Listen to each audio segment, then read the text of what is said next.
soirée, j'ai rencontré des personnes mais vraiment extraordinaires qui m'ont partagé plusieurs écrits. Donc si tu veux, je peux te lire quelques écrits de ces différents auteurs et peut-être que ça va te permettre de t'endormir un petit peu. T'en penses quoi? Ouais, ça te tente? Ok. Bah écoute, ce que je te propose, c'est de t'allonger, d'accord? Tranquillement. Allonge-toi. Mets-toi en tout cas dans une position confortable, d'accord? Et je te propose de fermer tes yeux comme ça, d'accord? Ferme tes yeux, tes petits yeux comme ça. Hop là. Tu les fermes et tu te laisses porter par ma voix, d'accord?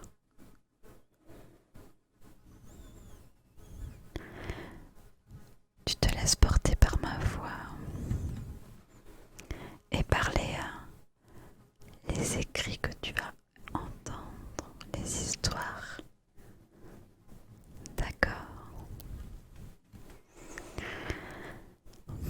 Je vais commencer par un texte de Jack Sand qui parle de Boulogne-sur-Mer. Donc c'est un texte de Jack Sand, Jack Sand, Jack.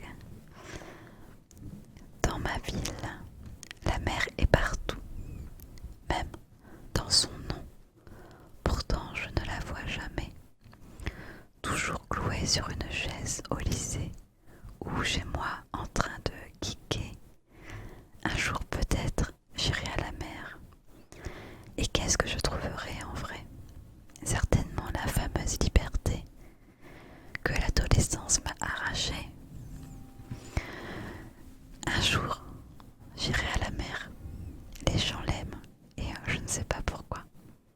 Longtemps, elle fut témoin de coulées de sang, d'engueulades, de tristesse. Heureusement, dans ma ville, il y a l'avenue du sang, de vie et d'emballage et de fête. La mer définit bien l'homme. Quand elle est mal, elle est en colère.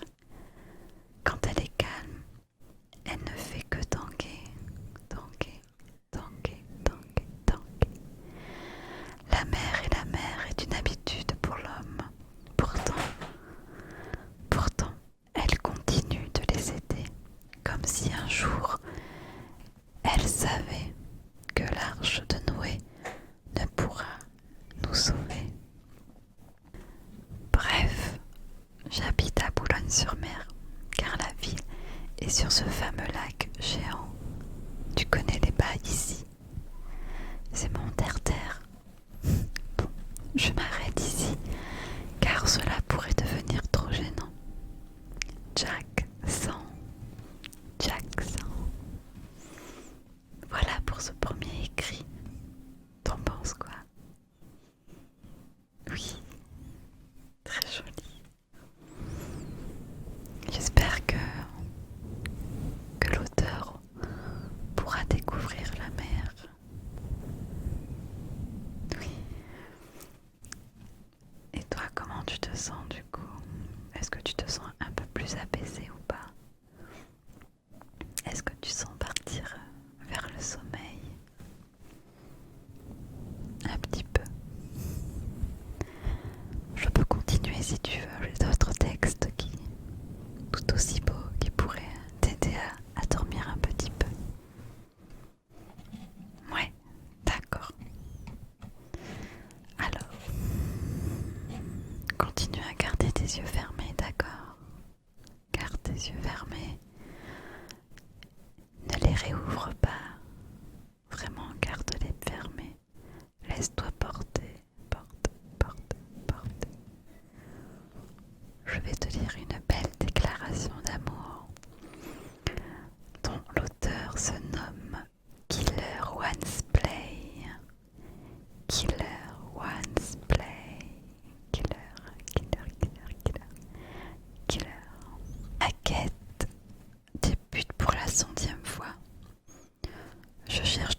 certaines fois inaccessible ou appartient déjà à quelqu'un.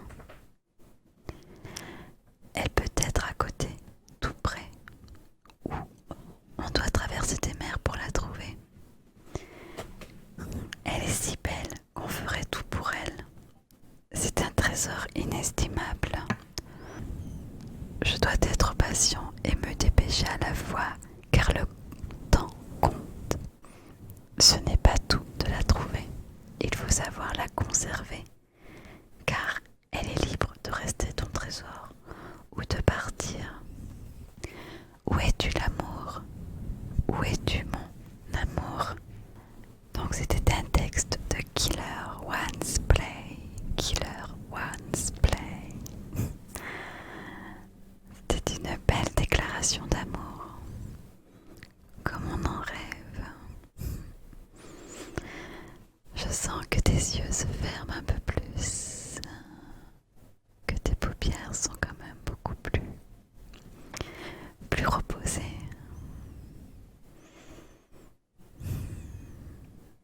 Je sens que ton insomnie commence à s'échapper un petit peu. Continue à rester allongé, à garder tes yeux fermés. Continue, continue, continue. On dirait que les différents textes que je te lis t'apaisent. C'est une bonne chose. On va passer à un texte suivant qui a pour titre La sagesse. Et c'est un texte de l'auteur Stormnuck. Stormnuck. Donc, la sagesse est une quête, un but, une raison que l'esprit tente chaque jour d'atteindre. De tout âge et de toute culture, l'homme est à la conquête d'un savoir toujours plus grand, dont les desseins en sont tous variés. L'humain est un exemple parfait de cet acquis, que cela soit d'un but spirituel, à la recherche de l'approche d'une divinité ou d'un credo, à un dessein plus funeste, tel que la supériorité sur autrui, en passant par une simple approche personnelle, celle de l'ouverture d'esprit et de la compréhension du monde qui nous entoure. Bien que la sagesse puisse en partie être transmise par nos ancêtres à travers des récits, des débats ou des écrits, il n'en reste pas moins que l'horizon fugace de la plus riche expérience de sagesse soit la vie. Cette vie qui anime chaque chose, qui apporte au fur et à mesure de l'expérience qu'on y acquiert toujours plus de savoir et de sagesse, cette même sagesse qui nous permet l'ouverture d'esprit nécessaire à l'obtention supplémentaire de cette sagesse. Mais qu'est-ce que la sagesse alors? Une expérience de vie, une connaissance sur la vie elle-même, un credo. Il n'y a pas de bonne réponse à cette question. La sagesse porte la définition qu'on lui donne, car après tout, elle est à la fois acquise et également impossible à atteindre.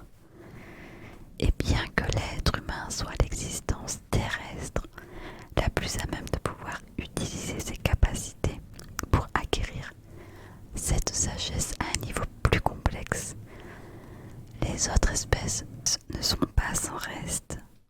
Leur sagesse acquise de génération en génération leur permet d'évoluer et par cette évolution de s'adapter mieux que quiconque à leur environnement. Au final, pour la plupart des autres espèces, le patrimoine de la survie et l'adaptation constituent leur but à atteindre et donc leur objectif de sagesse à atteindre. Nous pourrions en débattre pendant des millions d'années,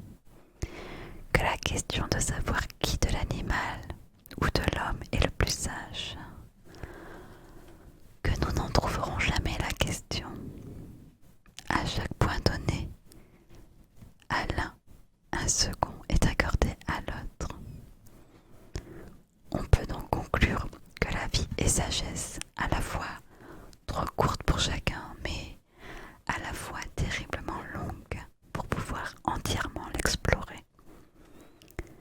La sagesse est donc, selon le point de vue, un long fleuve à parcourir, et comme l'a dit un grand homme, pour ouvrir son esprit à la connaissance, il faut s'abreuver à longs traits dans les sources de la sagesse. Ce grand homme est Jean-Jacques Rousseau. Voici pour ce texte de Stormnuck. Oui, pour le coup, c'est un texte qui est plein de sagesse. Je trouve ça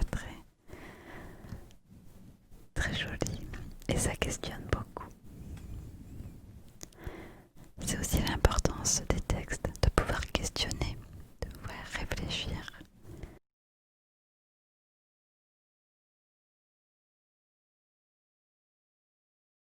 Il me reste encore quelques petits textes si tu veux, mais c'est vrai que je te sens un petit peu déjà parti vers des rêves, vers les bras de Morphée. Je te sens, c'est très bien, très bien. Je sens que cette thérapie par la lecture, si je peux appeler ça comme ça, te fait du bien. C'est une bonne chose. Si tu veux, j'ai d'autres petites phrases de texte encore.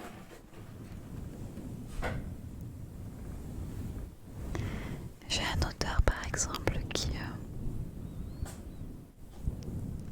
un petit peu, comment dire, jeté sur le papier des phrases qui lui venaient par la tête. Et pour ne pas les oublier, il les a jetées sur le papier, tel un pense-bête. Donc ce sont des phrases de Vax,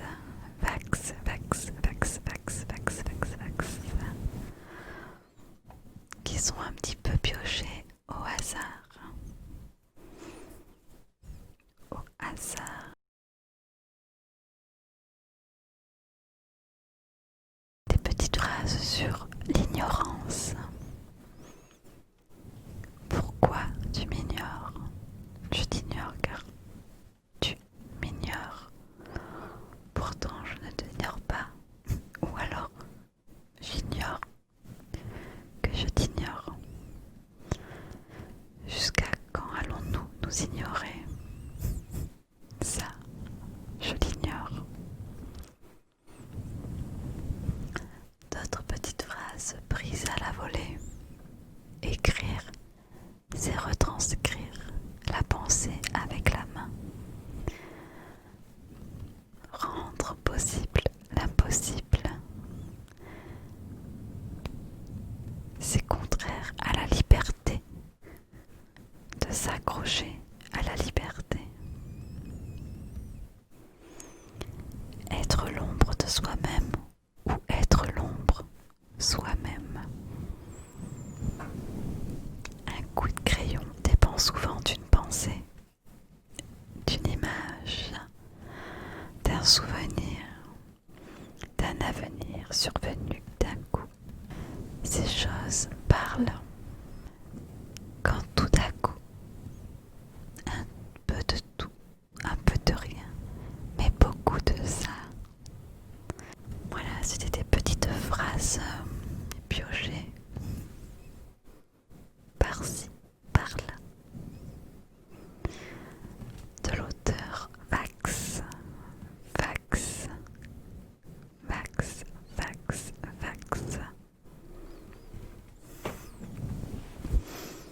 Ça y est, je sens que là tu es à deux doigts vraiment de partir, de t'endormir. Est-ce que tu veux un dernier texte? Oui.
super moments ensemble, c'est aussi s'engueuler, ne pas se comprendre, se haïr.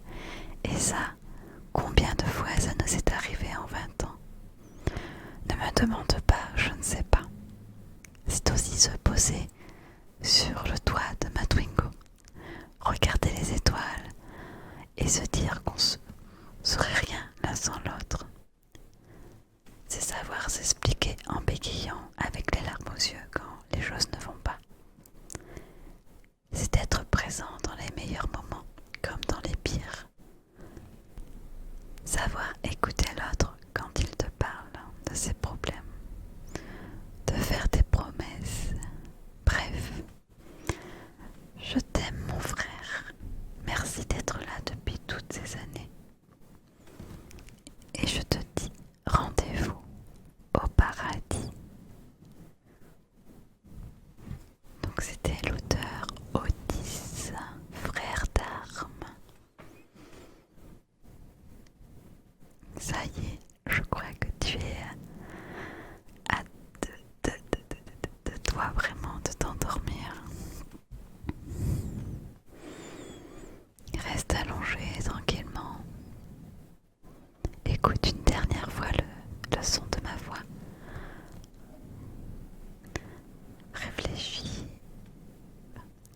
Pense à des images, de belles images. Laisse-toi porter par ces images. Laisse